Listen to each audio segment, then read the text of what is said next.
Welcome to All Things Retreat podcast. I'm Holly Porter, your host and CEO of Retreat R&R. With over 25 years of experience in designing transformative retreats, I'm here to share insights and inspiration to help you create extraordinary experiences. Whether you're a pro or just starting out, you'll find valuable ideas here. Enjoy the ride. Let's dive in. Hey there, everyone. Welcome to the show. I hope that you are a listener that's been around for a little while. And if you're brand new, welcome. We're excited that you're here, and we're going to help share some things about all things retreat. And my guest today is Julie May, and she's the host of Ridiculously You podcast and founder of Ridiculous Women Society. For more than 7 years, Julie has led life-changing retreats around the world, blending learning, laughter, and transformation. From Disney parks to Paris and the mountains. Her signature miracle events include Miracle Camp and Miracle Cruise. Invite women to release control and step into divine possibility. Julie reminds us that true growth and joy happen when we stop separating life, learning, and magic. Welcome to the show, Julie. Thank you, Holly. So glad to be here. Well, Julie and I have been friends for quite a few years, and we've done some speaking things together and done events together, and I went on a cruise that you did. I mean, we've done lots of things. So I love that we're bringing that fun energy into this, because my motto is, if it's not fun, I'm not doing it. People hear me say that all the time, but it's true. So we're happy you're here, and we're just going to do a little brain picking and conversation around retreats and things that you've done that might help our listeners get some ideas. Maybe it'll spark something in them that they could shift or change or do something differently than they're doing. So are you up for that? Absolutely. Let's go. Okay. I have some questions for you. So you have a unique learn while you play approach, teaching business concepts while you're riding roller coasters or exploring Main Street USA. Can you explain how that model changes the transformation experience? So we do this a lot with business events. And so a lot of times if you're going to go to a business retreat, you go and maybe it's at a hotel and you have like a meeting room, or maybe it's at an Airbnb and everyone meets together and you sit and learn there. And there's good things about that. But I was like, one of the business companies that inspires me the most is Disney. I think they're super innovative. I love just Walt Disney's just imagination in general. And so I was like, okay, I know just how the brain works. You're more open to ideas. You're more open to seeing what's possible for you if you're in your creative brain. If you're sitting there in logical brain, you can do things in logical brain. It's great. But like opening up the creative centers of your brain does a whole different level of learning. And so I was like, what if we went somewhere where people were going to be able to get into that childlike state where creative brain is open? Okay, Disney, perfect place.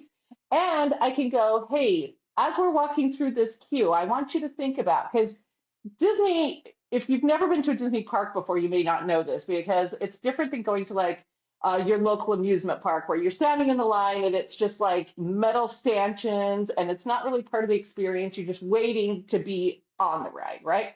Heard it At like paddle. Disney, it's like, yeah, you're just like cattle. You're going through a thing and then you're waiting to have an experience. Yeah. Disney doesn't do that. They entice you from far away. They call it the weaning, like the thing that is in front of the dog that makes them want to go in. So they visually entice you in. Well, what can we learn about business from that? Well, people want to be drawn into you. You don't want to be like pulling them like and forcing them towards you. You want to have something out there that they can see that they're like, oh, I want to go toward that. Okay, well, we talk about business with that. We talk about how during the the line experience, the whole thing is themed. It has smells, it has textures, it has a whole thing. And I'm like, what's the customer journey for your client? Is this what they're having before they even work with you? Do they have this whole client journey that feels themed, that feels experiential, that feels like, oh my gosh, I can't wait to come back, that's creating an emotional response with you? Well, you can't teach that without being immersed in it as much as you can when you're at an experience. And then we've done things like talk about manifesting on roller coasters. Well, manifesting energy is like, people talk about having like a vision board and getting into the energy of it and like whatever. Well, imagine all of that energy all pent up.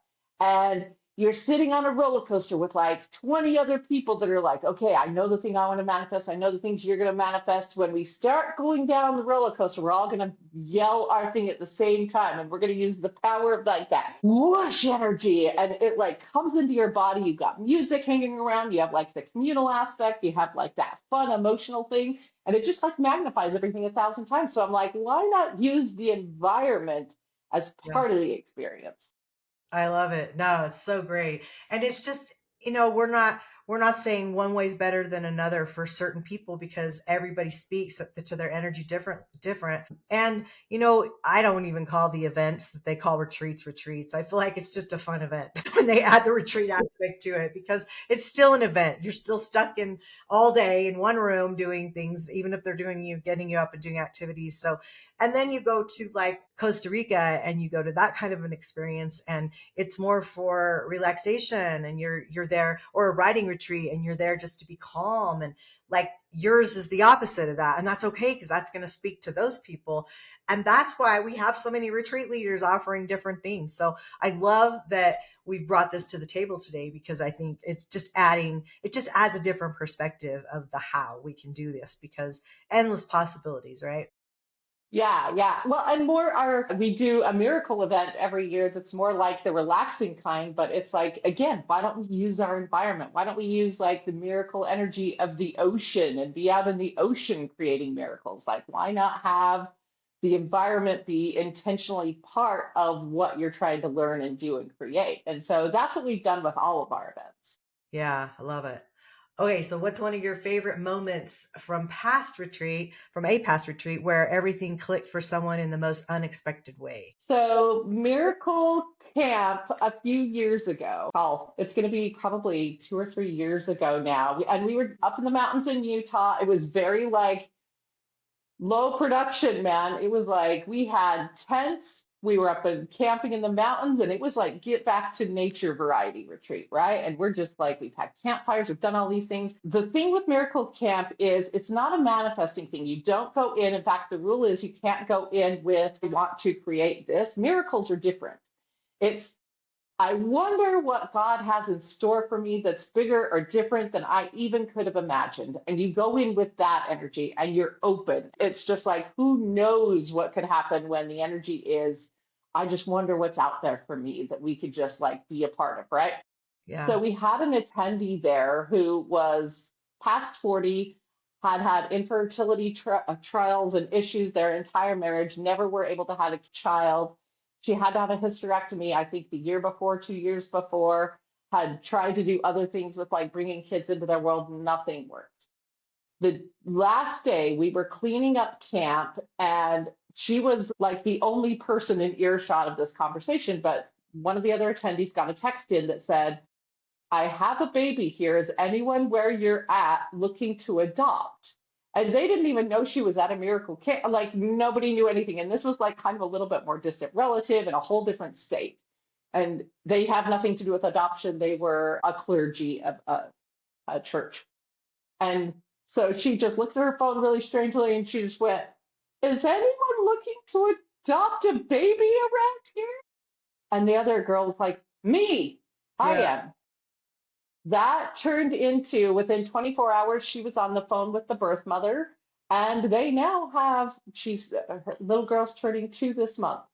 And it turned into them being able to bring a baby into their family that they had pretty much given up hope on. It was wildly crazy the things that have come during Miracle Camp and Cruise. I So yeah. love that. That's a great story. I love it. Well, I've been keeping track of all my miracles because when I almost died a few years ago from COVID, I had so many of them. And my book's coming out this next month, and I have a chapter dedicated to miracles. So I love the story. And I've got 11 so far, which is interesting because there's so many stories around my number ones, including my birthday's 1/1. And we're launching it on 1/1/11. So I So am exciting. loving miracles, and they happen every day. People just waking up every day is a miracle. We just need to look at things from a different lens, and it changes everything. So great. That's a great story. Okay. Next Yeah, question. yeah. How do you choose locations and themes for your retreats? Is there an intuitive or energy process behind it? So the first thing is, what do I want to have the attendees go away with? Like, what do I want them to feel, experience? What do I want them to learn? What's available out there? And so, like, I start there and then I start to get into like creative. What could that look like? How could they reach these kinds of outcomes? We're looking to not just sit and learn, we're looking to have like we get in and actually work on business things like while we're in line for the things at Disney. It's like it's kind of crazy the things we're creating. It's like, how can we create a really unique marketing plan while we're doing this and while we're doing that? So we want to have like they actually made giant movement by the end of a retreat. And so yeah, we start with that kind of an idea. It's like, okay, so who is it for? What do we want them to feel, accomplish, experience? And then it's like, okay, what's available and what's also new and different that hasn't been done before? I really do like being innovative. Yeah. Like when I started doing events at Disney, I'd never seen anyone do those before. I do now see other people doing them. So now I'm like, okay, so what else? I like to be the pattern interrupt. It's like people go to a retreat and they're like, it looks like this in their head. And I'm like, I like to pattern interrupt that. So it's, I want those things, but I also want it to be something super unique. So that they go, oh, that's a Julie May event for sure. It's definitely different. It's unique. Like, you know, yeah. And then it really is, and I'm sure you get this too, Holly. It's like you have to kind of sit in that intuitive space. It's like, okay, now I'm open to all possibilities.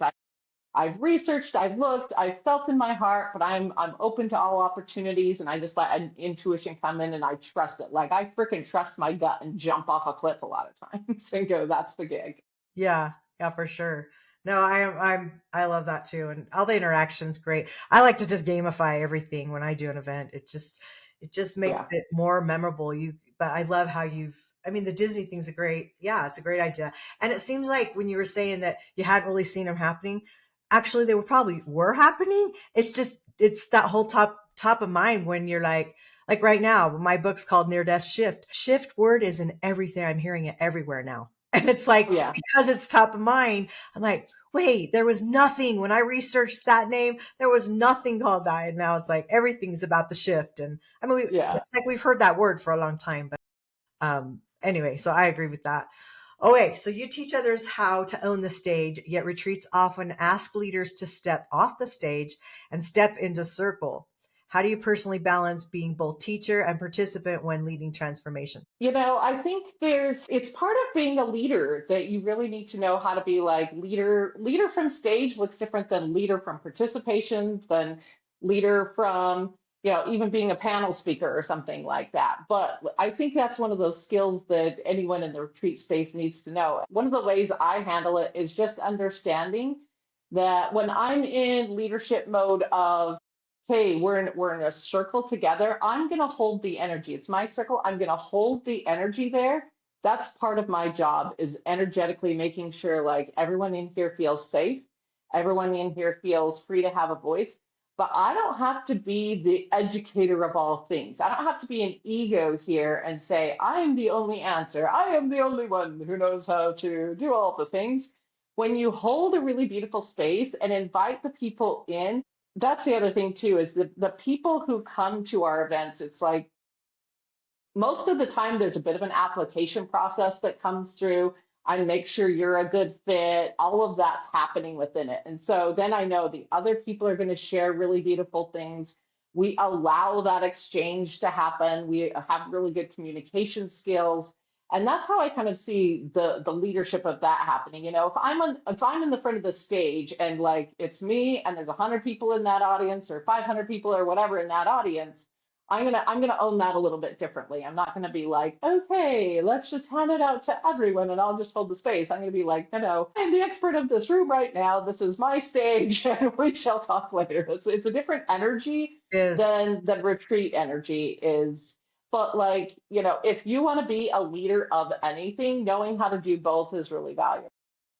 Oh, I think so too. And being good at both is also, and it's okay if you're not both, right? I mean, you can be good at one and not the other. Not everybody can balance, and that's the whole that's the whole journey, figuring it out what you're good at and staying in that authenticity. I love that.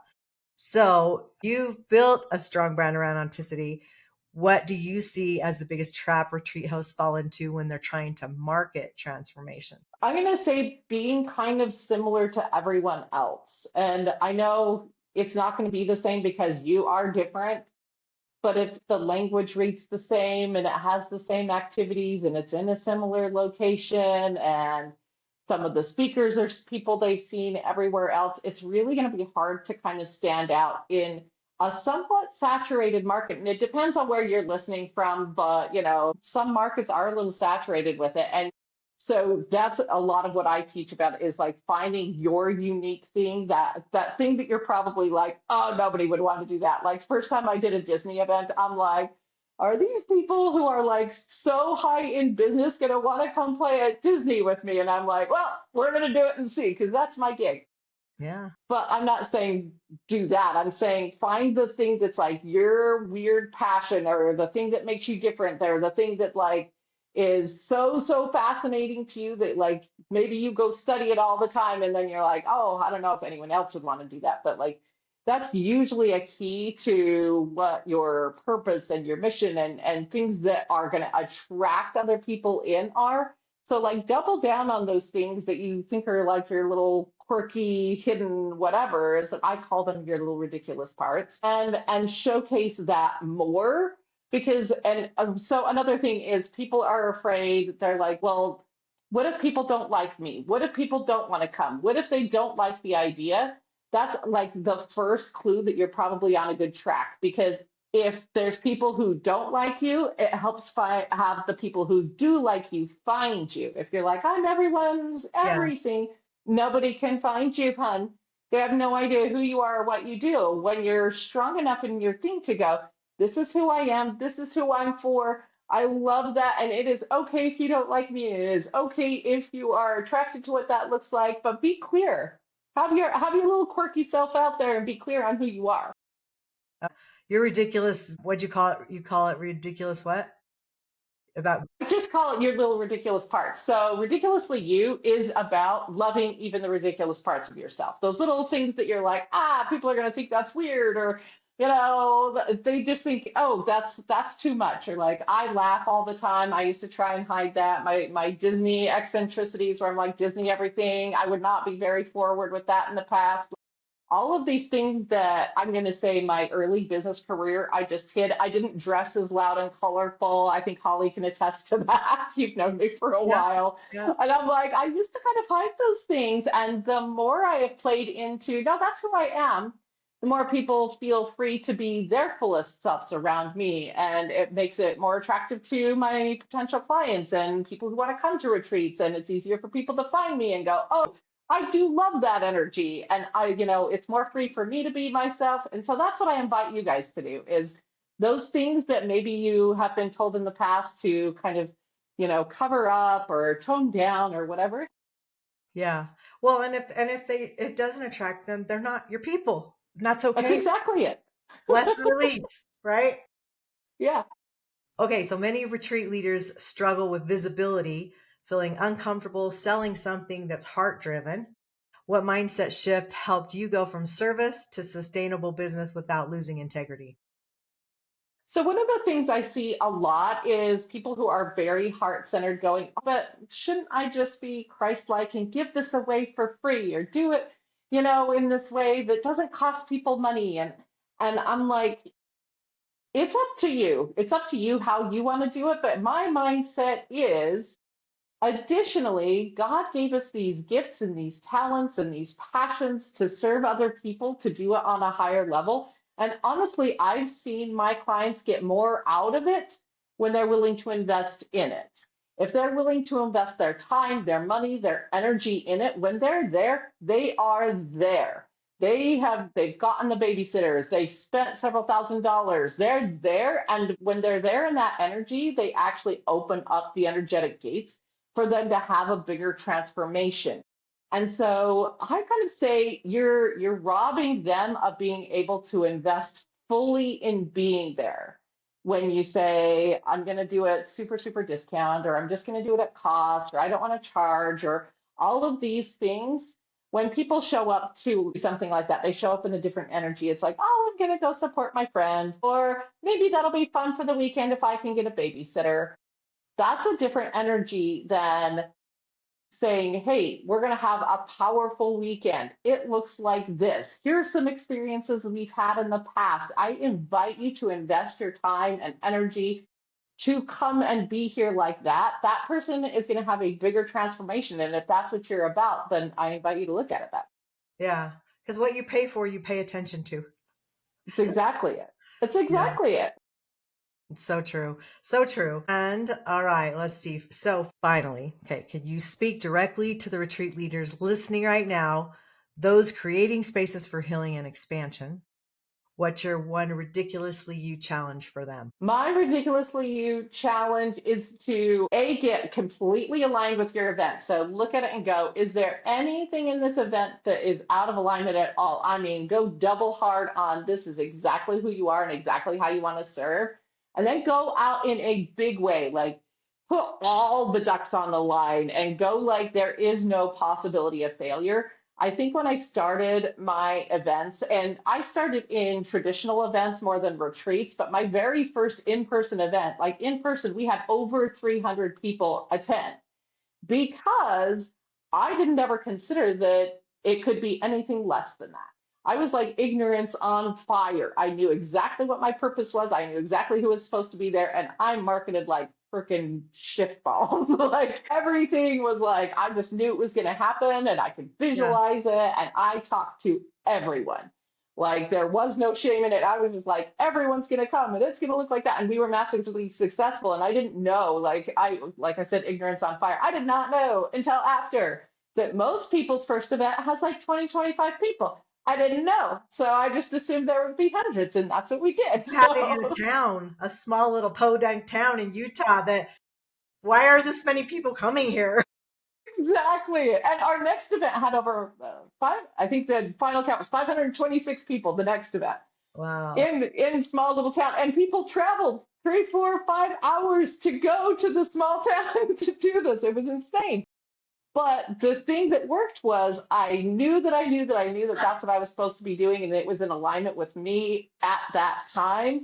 And I also was just like, I just got out there and told everyone and had like full confidence in what the outcome was going to be.